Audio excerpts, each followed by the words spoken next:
ಕಳೆದ ಸರ್ಕಾರ ಈ ಸ್ಕಾಲರ್ಶಿಪ್ಗೆ ಅಂತ ಎಷ್ಟು ಸ್ಪೆಂಡ್ ಮಾಡಿತ್ತು? 700 crores 800 crores total 2500 sir crores. ಮತ್ತೆ ನೀವು ಕಮ್ಮಿನೂ ಮಾಡಿದ್ರಿ ಈ ಸಲ ಅದನ್ನ ಕೇಳಿಸ್ಕೊಳ್ಳೋ ಮಾರ, ಅಲ್ರಿ ಅವ್ರು 2 ಲಕ್ಷ ಅರ್ಜಿ ಇತ್ತು ಅವಾಗ, ಈಗ 15 ಲಕ್ಷ ಅರ್ಜಿ ಬಂದೈತೆ.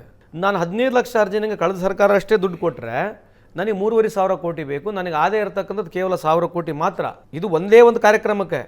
ಇನ್ನು 14 ಕಾರ್ಯಕ್ರಮಗಳಿದಾವೆ. ಕೇವಲ ಸ್ಕಾಲರ್ಶಿಪ್ಗೆ ಮಾತ್ರ ನನಗೆ 3,500 ಕೋಟಿ ಬೇಕು. ಬರೀ 2 ಲಕ್ಷ ಜನಕ್ಕೆ ನಾನು ಮುಂದೆ ಪೆನ್ಷನ್ ಕೊಟ್ಟರೆ ಅದಕ್ಕೆ 700 ಕೋಟಿ ಬೇಕು. ಆದಾಯ ಇರತಕ್ಕಂಥದ್ದು ಕೇವಲ 1,000 ಕೋಟಿ ಮಾತ್ರ. ಇದರಲ್ಲಿ ಈಗ ಉಳಿದಿರ್ತಕ್ಕಂಥ ದುಡ್ಡು 6,500 ಕೋಟಿ. ನಾನು ಆ ಪದ್ಧತಿಯಲ್ಲಿ ದುಡ್ಡು ಕೊಟ್ಟರೆ 2 ವರ್ಷದಲ್ಲಿ ಬೋರ್ಡ್ ಕ್ಲೋಸ್ ಮಾಡಬೇಕು. ಇದಿರ್ತಕ್ಕಂಥ ಸಮಸ್ಯೆ. ಅದಕ್ಕೇನು ಮಾಡ್ತಾ ಇದೀವಿ, ಒಂದು ಆದಾಯ ಜಾಸ್ತಿ ಆಗ್ಬೇಕಂತ ಹೇಳಿ ಜಿಯೋ ಮ್ಯಾಪಿಂಗ್ ಸಿಸ್ಟಮ್ ತರ್ತಾ ಇದ್ದೀವಿ.